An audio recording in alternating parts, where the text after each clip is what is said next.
स्वागतम पिलामाने आमे साहित्य आज पढ़ा मनरे आसु मो भल भावना। डॉक्टर चक्रधर विश्वाल लिखिं दीर्घ वर्ष अध्यापक भाव में कार्य करी 2002 मसीहा जानुआरी मासरे अवसर ग्रहण कर शिशु और किशोर मानक पई से केतोटी उपादेय ग्रंथ रचना कर प्रकाशित पुस्तक गुड़िक है मारीचर मन कथा, अन्यान्य प्रबंध, शब्दर भेलिकी, शब्दर फूलमाल, केते कथा केते नथा इत्यादि। एही लेखाटी लेखकंकर मारीचर मन कथा और अन्यान्य प्रबंध पुस्तक संगृहीत। पिला माने विषय को जिबा कीट पतंग पशु पक्षी मनीषक बासभूमि आमर एक पृथ्वी। समस्ते चाहती सुखरे रहिबे, आनंदरे काल काटिबे, दुखरे रहिबापई असुविधा भोगिबापई केही चाहती नहीं। समस्ते सिना सुख खोजती किंतु सुख पाइबार बाटटी समस्त को जना न थाए। जेते जहाँ पाइले भी मन भितर शांति नथिले आमको सुख मिलेना। तेणु सुख पाइबाकू हेले सर्वप्रथमे आम मनटी को शांत करने को पड़िबो। से भली मनर शांति पाई आमे अन्य माननकु भल पाई शिखिबा। आमे अन्य माननकु भल पाइले सेमाने मध्य आमको भल पाइबे। अन्य पक्षरे आमे जदि अन्य माननकु घृणा करिबा, समस्तଙ୍କ ऊपर को नाक टेकिबा, ताहेले आमको काहेकि के भल पाइबो। आमे जदि काहा संपर्क रे मन भितर खराब चिंता पोषण करिबा, तेबे से मध्य आम प्रति खराब भावना पोषण करिबो। अन्य मानक संपर्क रे आम मनरे खराब भावना आम प्रति सेमानंक मनरे विरक्त और घृणा भावना सब सृष्टि करिवो। सेथिपई सुखरे रहिबाकू हेले मन भितर सबुबेले भल चिंता करिबा, अन्य मानक हित करिबा, मन भितर भल भावना रखिले आम पई ए दुनिया होई उठिबो सुंदर और आकर्षणीय। समस्ते आमको आपणार जना पड़िबे। सही संपर्क अरे कहानीटीए यही विषय रे गोटे कहानी आमे आज पढ़िबा। कौनसी एक देश रे थिले जने राजा। निजर प्रजा माननकु से खूब भल पाती। सेमानंक सहित मिसी तांको सुख दुख हानि लाभ सब बुझंती। प्रजा माननक मंगल पई कार्य करी आनंद अनुभव करती। जो माने भल राजा से माने सब बेले प्रजा माननकर मंगल चिंता ही करिथंती। देशर प्रजा माने मध्य राजा को खूब भल पाती, सम्मान प्रदर्शन करती। बेले बेले राजधानी रे हाथी उपरे बसी भ्रमण करिबा पई राजा भल पाती। भ्रमण अर्थात बुलिबा पई। थरकर कथा संध्या समय हाथी उपरे बसी राजा नगर भ्रमण करुथांती, अर्थात तांको राज्य रे बुलुथांती। बुली बुली हाथीटी आसी पहुँचला गोटे दुकानी आगरे। दुकान रे चंदन काठ और तहिरे निर्मित विभिन्न सामग्री, तहिरे अर्थात से चंदन काठरे तैयारी होइतिबा विभिन्न जिनिस सामग्री अर्थ जिनिस। दुकानी उपरे राजांकर दृष्टि पड़िला। हठात राजांक ठारे देखागला भावांतर, अर्थात से जो भली भाव थिले तांको भावनारे किछि परिवर्तन हैला। दुकानी उपरे से भीषण भाव चिड़ी उठिले, अर्थात रागिले। दुकानी प्रति तांको मनरे चेई उठिला क्रोध आउ घृणा। तांको इच्छा हैला सिपाही पठाई दुकानी को से गिरफ करी आनते आउ फांसी खुंटरे झुलाई दियंते। मन भितर एमिति भावनाटी सिना देखादेला, किंतु राजा बुझी पारले नहीं तांको मनरे एपरी भावना देखादेला काहेकि। से केते कौन भाविगले। दुकानीटी तो राजांकर किछि क्षति करि नथिला। केबे कौनसी दोष करिथिबा विषय रे मध्य राजा मने पकाई पारु नथिले। ताहेले दुकानी प्रति तांको मनरे एपरी एक खराब भावना आसिला काहेकि। मन कथा मन रखी राजा उआस को फेरी आसिले।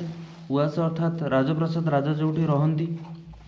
राजा थिले जणे शांत स्वभावर लोक। शोषण पीड़न प्रजांक प्रति अत्याचार करिबा भली कुकर्म तार विपरीत शब्द है सुकर्म सहित तांकर आदौ संपर्क नथिला। दुकानीटी निजको खूब विचलित बोध करुला। राजा जेहेतु ताकू किछि कहिसेंती सेतिपई से टिके व्यस्त होई पड़ुला। निज मन भितर देखा देउथुबा कुचिंतार कारण खोजिबा पई ସେ ଉତ୍କଣ୍ଠିତ ହେଲେ। ପରାମର୍ଶ ଉଦ୍ଦେଶ୍ୟରେ ମନ୍ତ୍ରୀଙ୍କୁ ସେ ପାଖକୁ ଡକାଇଲେ। ମନ୍ତ୍ରୀ ପହଞ୍ଚିବା ପରେ ତାଙ୍କ ଆଗରେ ସବୁ କଥା ଟିକ୍ନିକ୍ କରି ବର୍ଣ୍ଣନା କଲେ।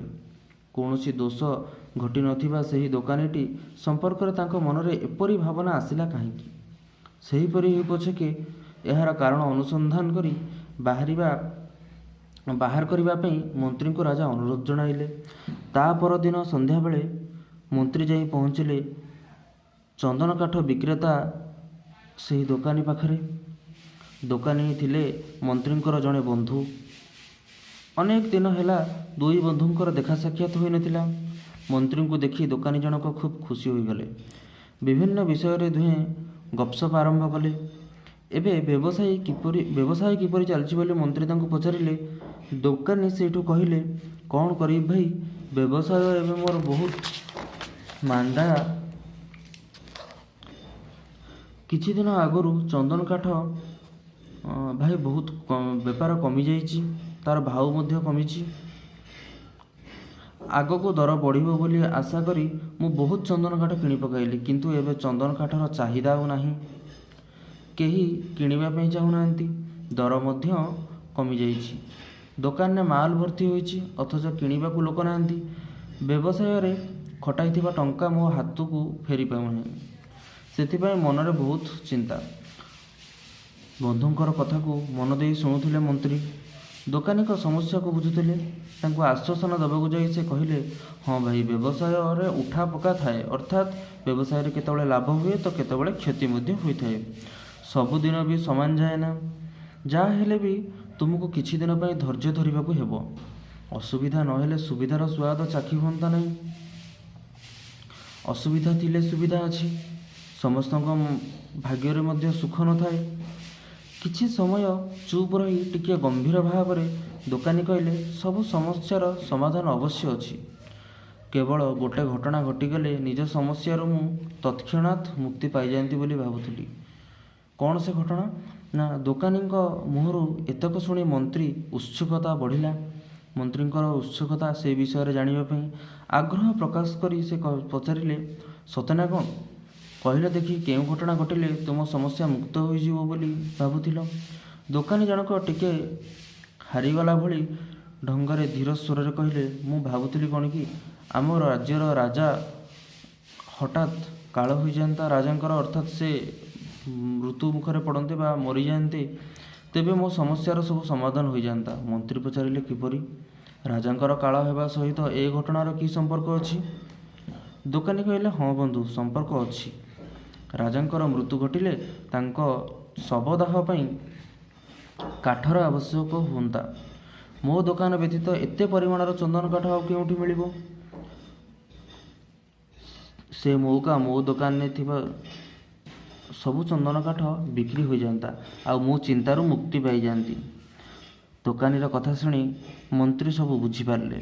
ଶାନ୍ତ ସରଳ ସ୍ୱଭାବ ରାଜାଙ୍କ ମନରେ ଦୋକାନୀ ବିରୁଦ୍ଧରେ ସୃଷ୍ଟି ହୋଇଥିବା ଅର୍ଥାତ୍ ସୃଷ୍ଟି ହୋଇଥିବା କୁଚିନ୍ତାର ଅସଲ କାରଣ କ'ଣ? ରାଜାଙ୍କର ଅକାଳ ମୃତ୍ୟୁ ଘଟିଯାଉ ବୋଲି ଦୋକାନୀ ମନରେ ଭାବନାଟିଏ ଆସିଥିବା କାରଣରୁ ରାଜା ଦୋକାନୀ ଉପରେ ଏତେ ରାଗିଛନ୍ତି। ମନ କଥା ମନରେ ରଖି ଦୋକାନୀର ଦୁଃଖ ଲାଘବ କରିବା ପାଇଁ ସେ କହିଲେ, ଭାଇ, ଗୋଟେ ଉଦ୍ଦେଶ୍ୟ ନେଇ ମୁଁ ତୁମ ପାଖକୁ ଆସିଥିଲି। ରାଜା ମୋତେ ପଠାଇଛନ୍ତି ଚନ୍ଦନ କାଠର କିଛି ସାମଗ୍ରୀ ଗଢ଼ାଇବା ପାଇଁ। ମଣିମା ଇଚ୍ଛା କରିଛନ୍ତି। ମଣିମା ଅର୍ଥାତ୍ ରାଜାଙ୍କୁ ମଣିମା ବୋଲି ସମ୍ବୋଧନ କରନ୍ତି। ତାଙ୍କ କାମ ପାଇଁ ବହୁତ ଚନ୍ଦନ କାଠ ଦରକାର। ଆମ ରାଜଧାନୀ ବଜାରରେ ଏବେ ଏତେ କାଠ ମହଜୁଦ ଅଛି କି ନାହିଁ ବୁଝିବା ଲାଗି ମୁଁ ଆସିଥିଲି। ତୁମେ ତ ଏଠାରେ ଏକମାତ୍ର ଚନ୍ଦନ କାଠ ବ୍ୟବସାୟୀ। ତୁମ ସହିତ କଥା ହେବା ପରେ ଜାଣୁଛି ତୁମ ପାଖରେ ବହୁତ କାଠ ଅଛି। ରାଜା ଆମର କିଣିବା ପାଇଁ ଚାହୁଁଛନ୍ତି। ଅପୂର୍ବ ଯୋଗାଯୋଗ, ଖୁବ୍ ଭଲ ହେଲା। ତୁମ ଚନ୍ଦନ କାଠତକ ସୁରୁଖୁରୁରେ ବିକ୍ରି ହୋଇଯିବ। ଆଗାମୀ କାଲି ଛାମୁ ସବୁତକ କିଣି ନେବେ। ଦୋକାନୀକୁ ଏହା କହି ମନ୍ତ୍ରୀ ଫେରିଆସିଲେ। ରାଜାଙ୍କର କାଠ କିଣିବା ସମ୍ପର୍କରେ ସୂଚନା ପାଇ ଦୋକାନୀ ବହୁତ ଖୁସି ହେଲେ। ବୁଡ଼ି ଯାଉଥିବା ଲୋକକୁ ଆଶ୍ରୟ ମିଳିଗଲା ଭଳି ତାଙ୍କୁ ବୋଧ ହେଲା। ମନେ ମନେ ସେ ବହୁତ ଆନନ୍ଦିତ ହେଲେ। ରାଜାଙ୍କର ଅକାଳ ମରଣ ବିଷୟରେ ସେ ମନ ଭିତରେ ଚିନ୍ତା କରୁଥିଲେ ବୋଲି ନିଜେ ନିଜକୁ ଲଜ୍ଜିତ ହେଲେ। ଆଉ ମନରେ ବହୁତ ଅନୁତାପ ଆସିଲା। ମନେ ମନେ ସେ ଭାବିଲେ, ସତରେ ଆମ ରାଜା ବଡ଼ ଦୟାଳୁ। ଏମିତିକା ଦୟାବାନ ରାଜାଙ୍କ ସମ୍ପର୍କରେ ମୁଁ କେଡ଼େ ଖରାପ କଥା ଚିନ୍ତା କରୁଥିଲି। ଠିକ୍ ମତେ ନିଜକୁ ଧିକ୍କାର କଲେ। ଆଜି ରାଜା ଶହ ଶହ ବର୍ଷ ବଞ୍ଚନ୍ତୁ ବୋଲି ସେ ମଧ୍ୟ ନିଜ ମନରେ ଚିନ୍ତା କଲେ। ତାଙ୍କ ଚଲାପଥ କୁସୁମିତ ହେଉ ବା ତାଙ୍କୁ ଭଗବାନ କରୁଣା ବର୍ଷା କରନ୍ତୁ ବୋଲି ମଧ୍ୟ ସେ ଚିନ୍ତା କରୁଥିଲେ। ତା ପରଦିନ ସଞ୍ଜ ବେଳର ଘଟଣା। ହାତୀ ପିଠିରେ ବସି ରାଜା ନଗର ଭିତରେ ବୁଲୁଥାନ୍ତି। ବୁଲି ବୁଲି ସେ ଦୋକାନ ଆଗରେ ଆସି ପହଞ୍ଚିଲେ। ସେ ଦୋକାନର ସାଜସଜ୍ଜା ରାଜାଙ୍କୁ ଭାରି ଭଲ ଲାଗିଲା। ଚନ୍ଦନର ସୁବାସରେ ସେ ଅଞ୍ଚଳଟି ମହକି ଉଠୁଥିଲା।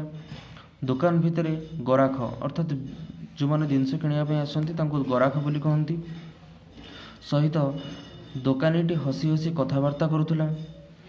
ଦୋକାନୀକୁ ଦେଖିବା ପରେ ତା ପ୍ରତି ରାଜାଙ୍କର ସ୍ନେହ ଭାବ ଆସିଗଲା। 2 ଦିନ ତଳେ ଦୋକାନୀଟିର ପ୍ରତି ତାଙ୍କ ମନରେ ଥିବା ଖରାପ ଭାବନା ସେ ମନେ ପକାଇ ଦୁଃଖ ପ୍ରକାଶ କରୁଥିଲେ। ଜଣେ ନିର୍ଦ୍ଦୋଷ ଲୋକକୁ ଫାଶୀ ଖୁଣ୍ଟରେ ଝୁଲାଇବା ଚିନ୍ତା ମନ ଭିତରେ ପଶି ଯାଇଥିବା ଯୋଗୁଁ ସେ ନିଜକୁ ଅନୁତାପ କଲେ।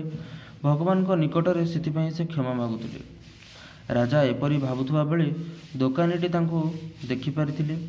ହଠାତ୍ ତାଙ୍କ ମନର ଆନନ୍ଦର ଜୁଆର ଖେଳିଗଲା। ତାଙ୍କୁ ଜଣାଗଲା, ଏ ତ ରାଜା ନୁହନ୍ତି, ସତେ ଯେପରି ସ୍ୱୟଂ ଭଗବାନ ଦୋକାନ ଦୁଆରେ ଠିଆ ହୋଇଛନ୍ତି। କରୁଣାର ନଈଟିଏ ବୋହିଯାଉଛି ଅବା। ରାଜାଙ୍କ ପ୍ରତି ତାଙ୍କର ଅନ୍ତରରେ କୃତଜ୍ଞତା ପୂରି ଉଠିଲା। ଏଇଭଳି ଏହି ବିଷୟଟି ଥିଲା।